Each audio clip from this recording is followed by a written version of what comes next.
Hi, everyone. Welcome to our newest edition of our NJCART Hot Topics, a half-hour trip around the world of assistive technology. I'll be your host tonight and moderator. I'm Mike Mirada. I am the director of the Richard West Assistive Technology Advocacy Center, New Jersey's Assistive Technology Act project, and also an NJCART Board of Trustee member. Very excited to be here tonight, sharing some quick hits about assistive technology with you. We have a couple speakers that'll jump in. We have some videos to share, some conversation to be had, and we look forward to hearing from you if you have any questions or comments as we go. So to get us on this little quick half-hour jaunt, let's get ourselves rolling. As we start, just a quick reminder about us at New Jersey CART. If you're new to our organization, welcome. We hope that you will join us. We are the New Jersey Coalition for the Advancement of Assistive and Rehab Technology. We are a group of professionals who get together on a pretty regular basis, both remotely and sometimes in person as well, to talk about all things assistive technology to help individuals with disability in education, employment, and the community. You can follow us through our website at njcart.net. And then at the end, after our speakers share their technology tools, I'll jump back in and share some more resources about ways you can connect with NJCART. Here's our plan as we go through. So the idea, if you're new to the Hot Topics, these are quick little 5-minute bursts of different tools. So we have a couple different tools tonight. We have 4 different things we're going to look at, and they are there on our screen: Typetastic, Seeing AI, Print Friendly, and PDF, and Habitica. I wonder if I'm saying that right. Patricia, am I saying that right? Yes, you are. All right. Awesome. Yes, I'm saying it right. And then we'll have a couple more resources to wrap up the end of the little webinar here. So we will jump in. We will start with Wendy. Wendy will share her tool with us. And Wendy, I'll click the button. So just give me a heads up when you want me to click. Okay. Hi, I'm Wendy Thompson, and I'm here to talk to you tonight about keyboarding. I think it's a really important skill for students or individuals with disability, as we live in an age of mobile this and tech that. It's really important that our students have the skills necessary to partake in any part of this process that they would choose to. So for me, in my classroom, what I've been working with my students using this year, and we're really excited about using, is Typetastic. Mike, can you hit the next slide for me, please? I was trying to, and I hit the wrong button. Sorry. No problem.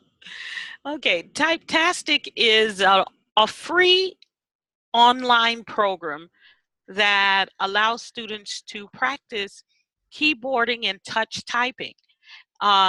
It also has a paid version for schools. The wonderful thing about Typetastic for us is that it's game-based. So the kids get really excited about using it because they look at learning the skills for keyboarding as just taking part in a game.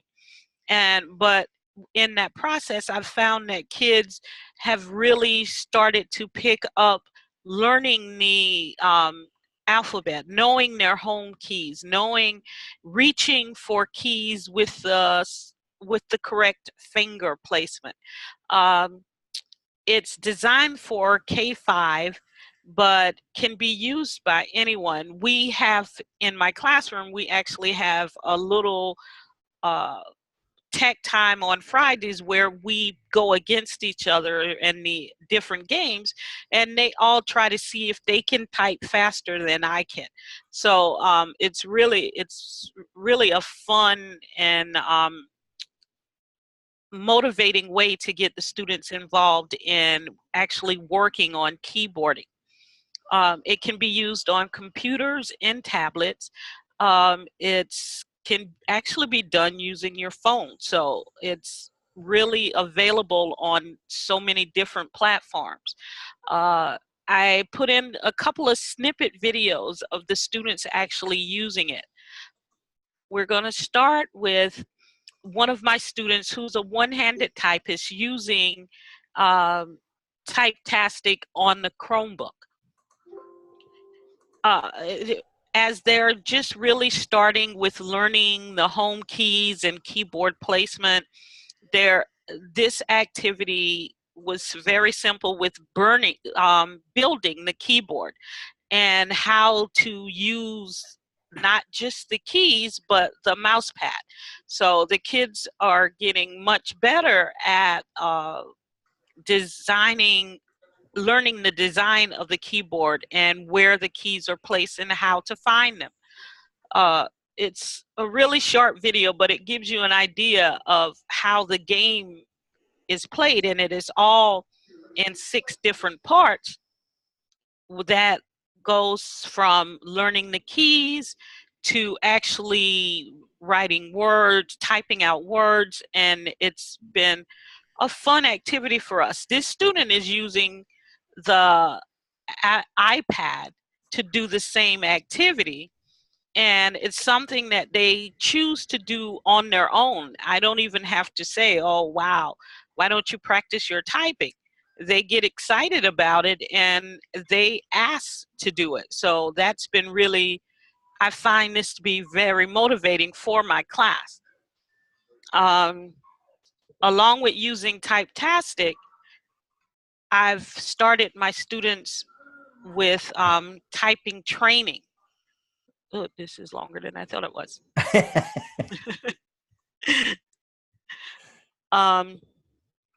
We're going to the next slide, Yep. Mike. Okay, and typing training this program is, they'll give you a free 28-day trial, but it also has paid versions to really, if you find that it was really beneficial for you. They have special programs designed for students with special needs, for those who have assistive tech devices and are using add-on devices on their computers. They do assessments for that built in through their program. Again, it's online and mobile. And what I really like about typing training is that it's all customizable for the individual learner, which is good for students who are with really diverse learning skills. You can find more about each program under the heading that gives you a direct link to the program itself. On the side here, I've placed some things that I found really interesting, that as I was looking to find out more about how to introduce keyboarding and to my kids as a classroom teacher. And so check out the sites if you want to learn a little more. And if you have something, or you have a program that you're using that you found to be very successful, please contact me and let me know what's working for you, because it's a great way to share. Thanks again. That's it for me. I think that was my 5 minutes. That was nicely done. That was 5 minutes for sure. Well done. Excellent. Thank you. Thank you, Wendy. Those are great. And as we're going through this, after the session is done tonight, I should have said this in the beginning. I apologize. We will post the recording up online, both on the CART website. We'll put the recording up, and we'll also put the slides up so that you have an access to the links that Wendy inserted in there as well. So you'll have access to all of those materials. In fact, I'm making myself a note right now so I won't forget. Okay. All right. Well, then that puts me up next. So there's me again. Welcome again. Hi again.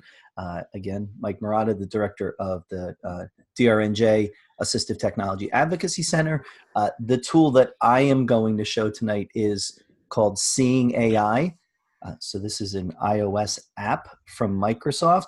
I'm going to start with the promotional video that Microsoft does for this app, because I think it does a great job of kind of hitting on all the high points. And then I'm going to talk about ways we might be able to use it with individuals. So I'm going to play the video first, and then we'll go from there.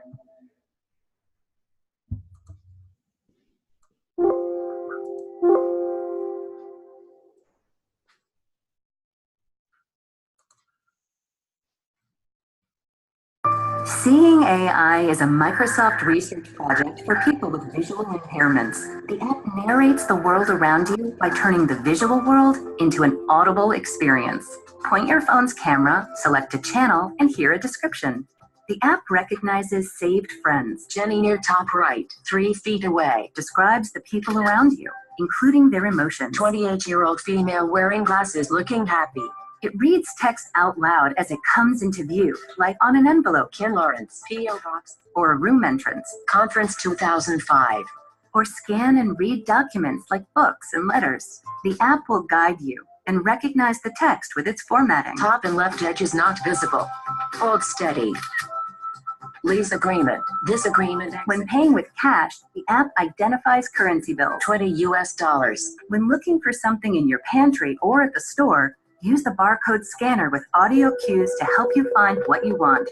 Campbell's tomato soup. When available, hear additional product details. Heated microwave bowl on height. And even hear descriptions of images in other apps like Twitter by importing them into Seeing AI. A close-up of Bill Gates. Finally, explore our experimental features like scene descriptions to get a glimpse of the future. I think it's a young girl throwing a frisbee in the park. Experience the world around you with the Seeing AI app from Microsoft.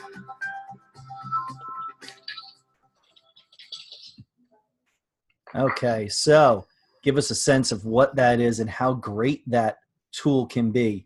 What's interesting about this app, and they even talk about it in the promo video there, you get a sense of a lot of the features, which is outstanding. They're marketing this as a tool for people with visual impairment or blind. As with most AT tools, I would challenge you to think a little broader about this. And this is really a tool that can be for just about anyone who struggles with print or recognizing items that have a barcode on them, or being able to identify pieces of information out of a scene or a person and their emotions. I mean, the uses for this tool are so broad. The fact that it's free makes this one of those great examples of a tool. If you use nothing else of this tool except the ability to take a picture of text and have it read out loud to you, right there you have a powerful AT solution that didn't cost you anything, and it is really accurate, both with the small pieces of text. If you noticed in the video how it played that, it had the small chunks of text, which was a room sign, and then a full piece of paper. It helps you line it up. You take a picture of the page, and suddenly it reads the entire page out. This is one of those great tools that I talk about. This is not just a tool for reading or a tool for recognizing items with a barcode or those kinds of things.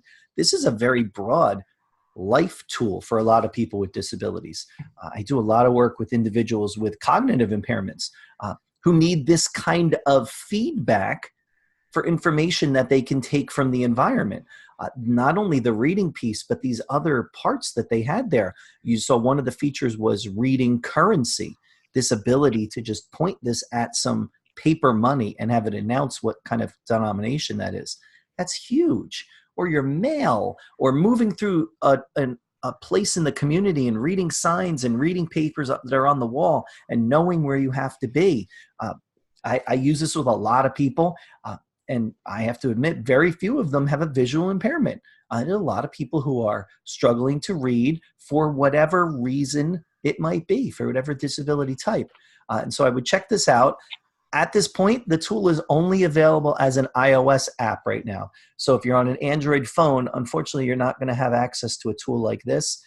Not yet, anyway. If you're on an Android phone and you're looking for quick access to text, what I would say is try the app called Claro Scan Pen. Claro is C-L-A-R-O, Scan Pen, S-C-A-N. P-E-N, Scan Pen. That for Android is a free app, and it will let you read text, similar to what that one feature of Seeing AI did. Before I turn over to Stephanie and play her part, I'm going to do a cheap plug for myself. I've been putting out a weekly podcast about assistive technology, and so if you're interested, and if you listen to a lot of podcasts, I'd ask you to check in. It's a short one. It's usually about 5 or 6 minutes, sometimes a little longer if I get long-winded, but most times It's about 5 or 6 minutes. A couple tools and a review of each week's AT Chat on Twitter and some resources that are shared. So hopefully you'll download that and check it out. And I appreciate your time tonight. I hope that app was helpful for you. And we will jump into Stephanie's next. Now, Stephanie couldn't join us in person tonight, but she sent me a video of a screen capture of her working with her tool. So she's going to describe her tool and herself and show us how it works.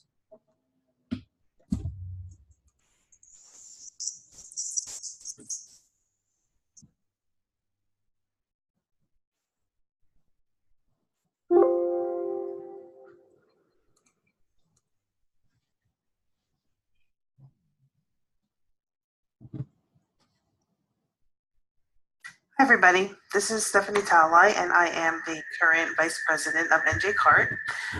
For my 5-minute hot topic today, I'd like to talk to you about a Chrome extension that I find really, really helpful.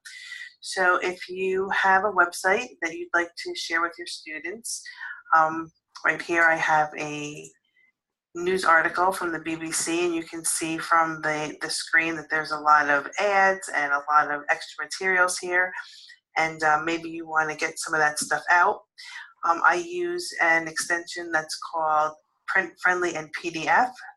If you go to your Chrome Web Store and you search for Print Friendly, you will see this this extension right here. And you can just click on Add to Chrome. I already have it added to my Chrome, so that's why it says rated here. But for you, it would say Add to Chrome.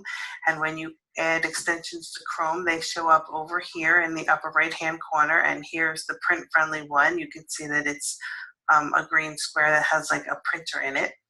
So if we go back to our news article and you click on that extension, that print-friendly and PDF extension, it will take all of that extra material out and give you this nice little screen with just the wording in it. And the thing that I like about this one is that you can decide that you want to take some of this information out. So maybe you don't want this little spot that says comments in here, and if you hit the trash can, that will take it out. This picture here is really, really large, and you might want to reduce that. So you have the ability up here to reduce the size of not only the text, but also the images. So you can click on that and you can reduce the images to 75 or 50%, which will make them a little bit smaller. Again, you can decide if there's any information here that you don't want. You can just click on the garbage can to get rid of it. Like I'll come down here and I can just get rid of related topics and more stories and features and all of this extra information that is in this article. So now we have a nice little article here. Again, you can reduce the size of the font if you want to make it smaller, or you can increase it if you want to make it bigger. If you have a student that has a visual impairment, you might want to make the print size a little bit bigger. And then you also have the option of printing it. So if you wanted to give your students a hard copy, you can print this PDF. You can save it as a PDF. If you click on that, you will have the option of saving it as a PDF. And you can change the size of the page to letter or A4. And then you also have the ability to email the PDF. So you can write the email address in. So that is the Chrome extension that I wanted to share for you. Thanks. That's really cool, actually. I'm sitting over here talking to myself as that's playing because I hadn't watched Stephanie's video when she sent it to me, but that's really cool, actually. I'm going to be downloading that. Not now, Patricia. I'll listen to yours, but then I'm going to download it as soon as we're done. So Patricia, the floor is yours. Same thing. When you want me to flip, just give me a heads up and I will hit the buttons. Okay, I'm Patricia Holzman, and I am going to speak about Habitica, which is a productivity time management app. It's free. and it's for both Android and iOS. You can flip. Okay, so anyone who has a weakness in the area of executive function will probably struggle with organizational tasks such as like planning and time management. This struggle obviously can impede someone's academic success or, employment success or even like interpersonal skills. And so we all have things that we need to get done on a daily basis. We need things that we need to plan for and to schedule. So apps that can assist in that area with these tasks can be very useful, and an app that maybe gamifies that might be very intriguing for someone who is having these issues. And also, by the way, like this app is not necessarily for someone who has only for someone who has like an intellectual disability who is struggling. We all very often struggle with keeping our schedule and staying and keeping all our tasks in a neat and organized way so we remember to get everything done. So it can be used for anybody. All right, you can go.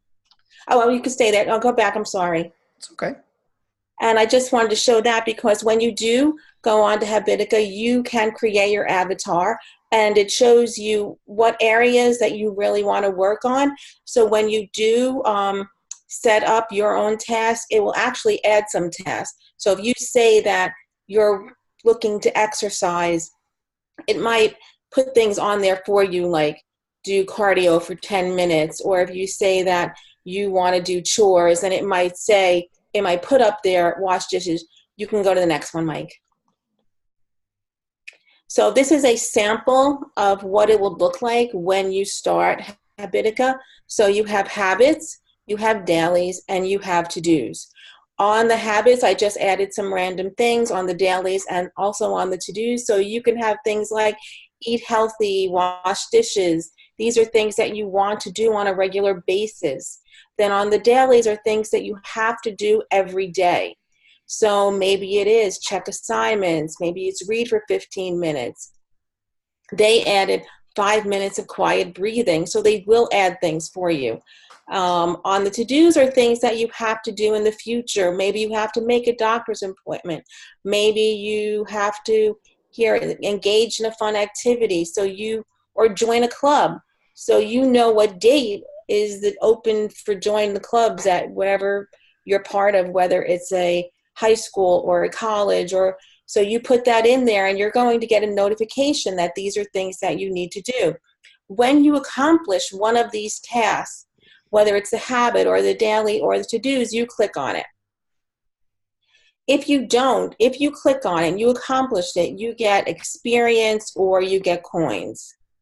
So that's where more of the gamification part comes in for. When you get enough of these things, this experience or these coins, you can get a reward. So you can add, as you see on the right, you can add your own reward. Now, I added those two, a bowl of ice cream or an hour of Netflix, or you can buy things for your avatar. So there are things there, and then as you advance through the game, you can buy more things for your avatar if that's what you were looking for. And then you can also unlock missions where you can then begin to interact with other players on Habitica and form a community. So it is very much like other gaming things. It just depends on what level you want to use it at. And then if you see on the top, that is where the health is. So you can go to the next one, Mike. When you want to add a habit or edit a habit or a daily or a to-do, this is what it looks like. Here you see edit a habit. It says washing dishes. So you decide whether you want that to be a positive, which it would be, and whether you think that would be an easy thing to do, and how often you want it to be done. So daily. In the middle here, I have edit a daily, and it has check school email. So if this is an individual choice that someone would make, whether they think maybe that's a more difficult thing to do because it's something they're having trouble remembering to do, so you might want to put a medium, and then you would want how often you want to repeat that once a day. And then you also get to tag things, so they can be under a category. So that would be a school thing. The edit to do is I have join a club. Maybe that's an easy thing to do, but for this you get to put a due date. So you will get a notification, and when you open up your main page on here, you'll see that the things that are closer, like 10 days away or less, will be in red, so you're reminded that it's coming up soon. I think that you have to be 13 years old to use this, and it is free, like I said. And obviously, if you wanted to advance in the game, someone could cheat and just start checking off things that they did not actually do to get more help to advance in the game. But realistically, if somebody was doing that, they wouldn't be really taking advantage of the purpose of the app, which would be help you to manage your life and manage your productivity. You'd just be cheating yourself, and that wouldn't be good. So, and there are a lot of apps out there like this to help you with time management and to planning and to scheduling. It's what you're looking for, so you can test this one out and see if this one helps you at all, or you know someone it will help. Thank you. That's it. Thank you. That was really cool. I had never seen that tool either. That's awesome. We'll check that out too. As we wrap up kind of our little lightning round of sharing tools, just some quick resources to get you connected into the things we do with New Jersey CART. Some of the resources we have. Again, keep an eye on our website. We do post a lot of information up there about things that are upcoming. We have resources about assistive technology, resources about things that are happening in New Jersey. You can follow us online for that through the website, njcart.net. Now, a couple of the other things that we have, we do have what would I call this? A resource. I'm going to call this a resource called the Cartwheel Directory. So if you're in New Jersey and you're looking for a resource about service providers across our state who may provide types of assistive technology that you're interested in, we have a directory that we put together, which is called the Cartwheel, which you can get to from our website, which then will link you back to the ATAC website, the website where for our State to AT Act, where the resource currently lives. But that is a great resource for you if you're looking for information about people and services across our state. Finally, don't forget to follow us on Twitter. We are on Twitter. We are at CART of NJ. So make sure you follow us, share some information. We will post things up there. The recording for this will post up there with a link back to it, as well as put this onto our website. So you have a couple different ways to get it. If you're a Twitter person, and if you're following us on Twitter, I'm going to guess that you might be. A quick plug to join the AT chat every Wednesday night at 8 p.m. Eastern.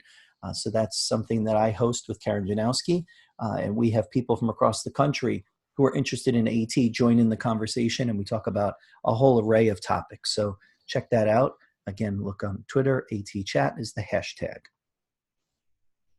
If you're in New Jersey and in the surrounding states and you want to join us, we have announced the date for our 2019 EdCamp Access, which is our version of an EdCamp event that is focused on assistive technology and tools for people with disabilities. That will be Saturday, March 16th, 2019. Never too early to get us into your calendar. That will be at the College of St. Elizabeth again in Morristown, New Jersey. Registration is now open. It opened today. So please feel free. bit.ly/EdCampAccessNJ19 will take you to the registration page. Registration is free. Get in there. Please join us. Be there for the day. It's a great day of sharing. We tend to get a lot of people that come, and it's a great opportunity to network and connect with other people throughout our state who are interested in AT. And with that, we say thank you very much for your time tonight. I hope you found this helpful. If you're looking for tools that you would like to hear about, that you would like to hear us do something about, or more importantly, would you like to do one of the tools? We're also up for that as well. Reach out to us through Twitter. You can get to our website and contact us through there. You can join our listserv, which is also mentioned on our website, and then you can connect with us there as well. So lots of different ways to connect with us.